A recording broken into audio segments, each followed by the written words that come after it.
Hi guys, welcome back to my channel. Today we're going to go to Home Depot and get some inspiration.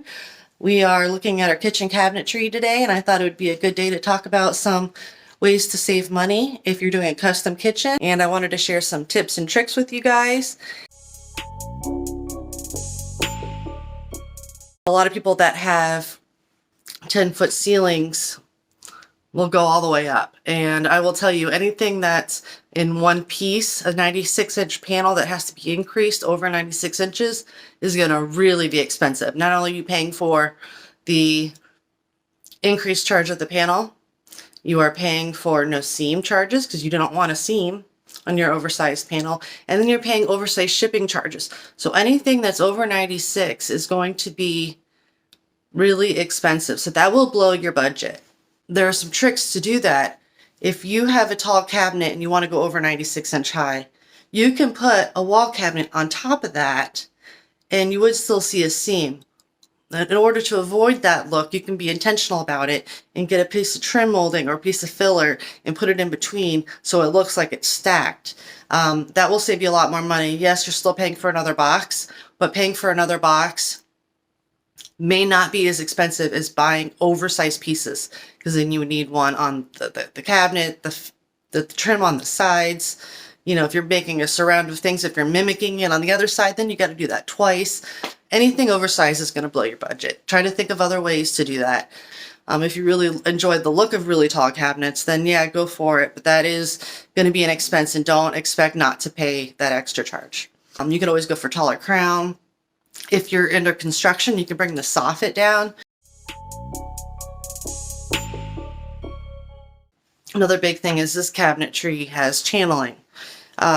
This is old, obviously. This is a laminate cabinet. This is from the 80s.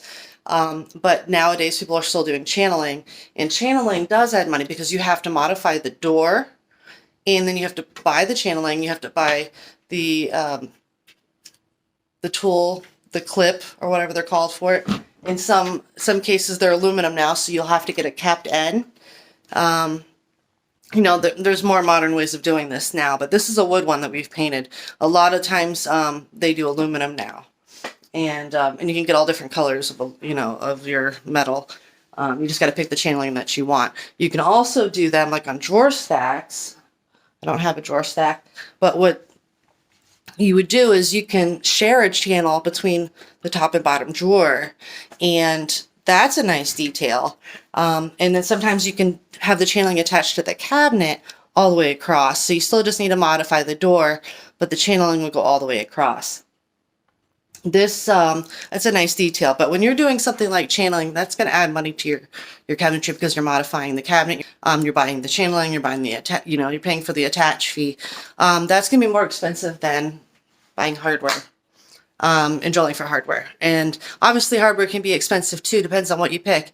But if you're trying to, you got to figure out where you want to spend your money.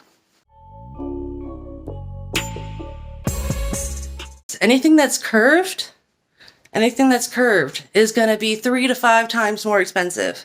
The people with millions of dollars are still complaining about how much curved stuff costs. It's gorgeous. It's definitely custom, but it's expensive. So if you want to add anything curved in your house, you got to buy a curved toe kick. You got a curved construction. Got to make sure the doors that you're picking on the rest of the kitchen can be curved, or you're going to have mismatched doors on the curved piece. Very expensive to do curved pieces. Anything ornate. We have a little valance up here.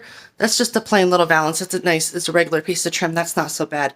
But when you start going into the traditional old world style kitchens, you're going to have decorative corbels. You're going to have fancy legs, finials, rosettes, any little detail that's a fancy molding. Those can get quite expensive because those are usually outsourced by certain companies that really specialize in that. Then you have to get tooling charges done if you're getting a manufacturer to copy that. And tooling charges could cost you up to $1,200 just for the tool to create a special molding. If you want, that can also be done depending on the detail, the profile of the furniture base, your crown. You know, some people put them on wood tops, you know, special fancy edges, all of those little special curves. If they're not a standard item that the manufacturer supplies, you're going to be paying for tooling charges or outsource charges to a company that already has that, but then you're paying extra charges to go to the specialist.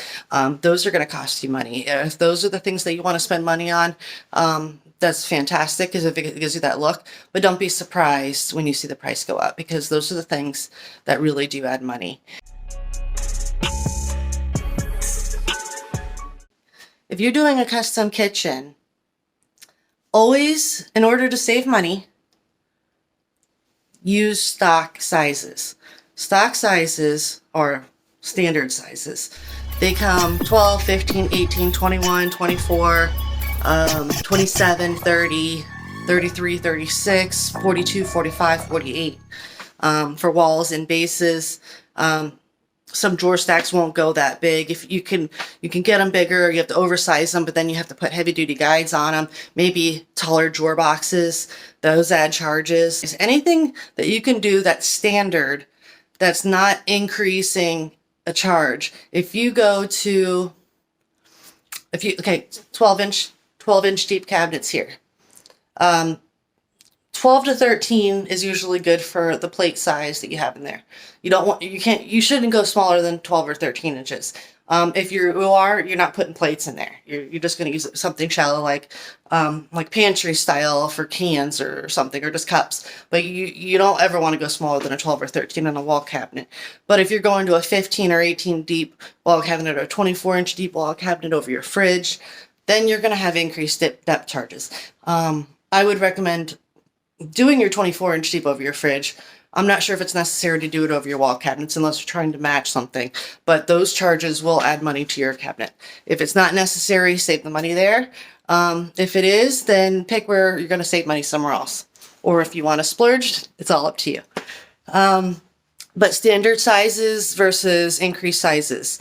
Definitely, you can increase your cabinet to 26-inch deep here instead of 24 if you're trying to pull it out, because you do want your countertop to butt up against the side of the edge of the cabinet. You don't want your countertop sticking out and having a sharp edge. So you do usually need your tall cabinet deeper at 26 inches instead of 24 inches. Or if your base cabinets are shallower, a 21 and a 24. You always want to go a little deeper with your tall cabinets. And then you want to recess the side of your cabinet. I would increase the depth of the tall cabinet than I would pull it, because then you're making the guys in the field do more field labor and more time in the field instead of just putting it in place and it working. It ends up actually being just a hair a little bit more, and it's a little bit more fuss in the field, and you want them to focus on the rest of the install. Let's have the manufacturer increase it where it's supposed to be. I would spend the money on that. But as far as any other increases on the depths or the widths that are beyond standard, those are going to add money.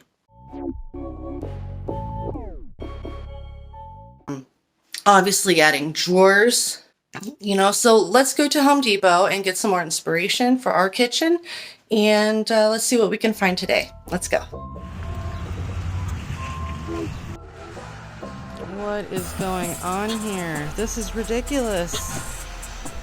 Who in their right mind would do this to their tall cabinet? 2 false drawers on the side. This is unbelievable. This is unbelievable. The most ridiculous thing I've ever seen. Same, look at that tall cabinet with the countertop sticking out. I mean, that's fine if you have a finished end and you pop it out on purpose, but I don't know about that. This is a shaker style door. What they should really do is have the deco come out flush with the door so you don't have this awkward gap here.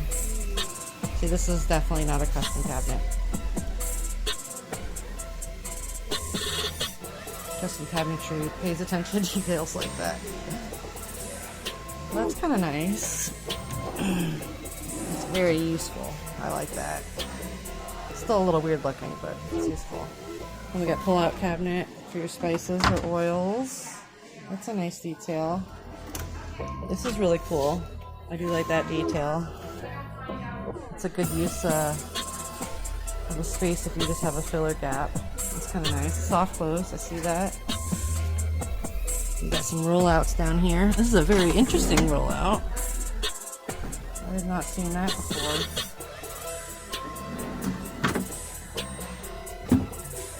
Lazy Susan.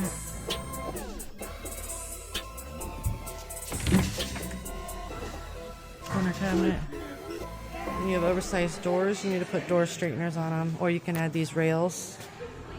Yeah. Oh, they have lit undertow and lit wall cabinets. Isn't that nice? Here's an example of stacked cabinets. They are showing the seam here. If you don't care, you can do that. Or you could put trim there and make it look intentional. But as you can see over here, they put a panel all the way up. So this panel is oversized. That's over 96 inches. It's a small corner cabinet. That's cute. That's a nice Lazy Susan. That's the maple and chrome ones. This is actually a nice countertop. I don't mind that. Backsplash behind. This is a much nicer looking kitchen. The doors aren't very nice looking though. There's pretty bad seams on the paint.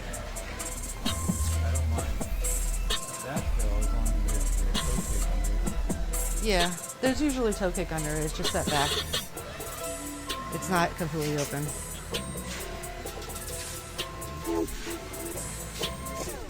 So that is why you increase the depth of your counter, your tall cabinet. This is not made properly.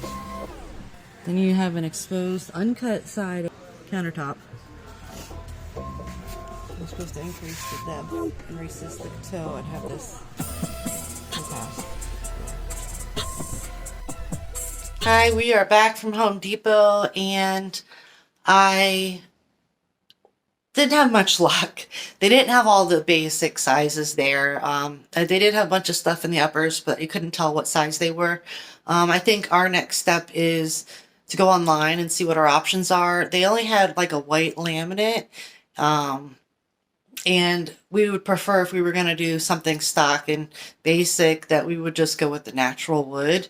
That way it can be primed and stained or painted, but it would be better quality than like a laminate. So, and we already have laminate here and we're not very happy with it. It's just not the look we're going for. I know it looks a little cleaner. They were already kind of white, so they could just be left the way they were if you wanted a white kitchen. But I prefer, if I'm going basic on the construction, that I want to have a wood box with wood doors that we can either stain or paint. And we can also check out IKEA and see what they have. I was thinking about pricing out what our kitchen would cost in one of our custom cabinetry lines. I'm not sure if that's in our budget. Even this probably may not be in our budget, but it's something that we could do on our own time. And that's kind of the reason why we were thinking about going that route. I was thinking some other things. If you are going with inset versus frameless cabinetry, inset is your doors are flush with the frame. There are other framed options, but inset is the most common right now. Frameless is also the most common when you're going European style.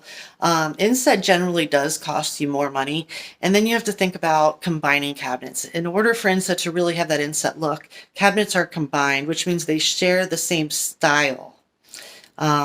And the same rail up top. So they're kind of built in as one large cabinet with the doors inset into the different openings. They still have partitions in between the cabinets. But inset cabinetry does cost more. And if you are oversizing, anything that's going to be over like 72 inches is going to have an oversized charge, which is usually, right now I'm going to throw a number out, about $2,000 just to oversize it. So, and then you got like no seam and extra oversized shipping. Anytime you oversize anything, it's going to be expensive. So if you're working on an island and you want that to be one inset island and it's over 72 inches, it's going to be expensive because you're going to need to oversize it. So if you want to do inset, then I would break up your placement of your dishwasher or an under counter fridge or or wastebasket or somewhere where you could properly put a seam where you could kind of add some trim on the top and bottom to mimic inset, so you can break up the inset run without having combined charges.